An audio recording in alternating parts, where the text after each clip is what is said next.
Michel Barnier, the EU's top Brexit negotiator, has warned that serious divergences between the UK and the EU still remain after the first week of fresh talks. The European Union official said that the EU's stance must be better understood and respected by the UK if a trade agreement between the two sides is to be made before the end of the year. The European Union official and David Frost, his UK counterpart, had been engaged in face-to-face talks since Monday. 2 weeks ago, Prime Minister Boris Johnson and EU Presidents Ursula von der Leyen, David Sassoli and Charles Michel agreed in high-level talks that new momentum was needed in UK-EU trade talks.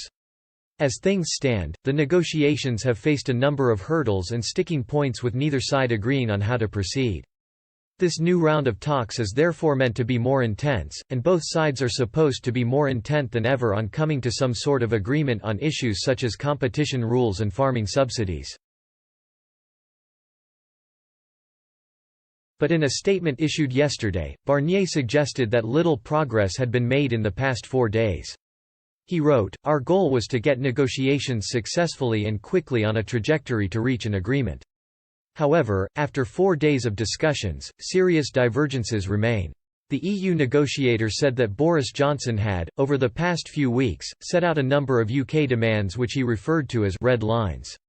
These included that the European Court of Justice would have no role in the UK, that the UK would not be bound to EU law, and a new agreement on fisheries that shows Brexit makes a real difference.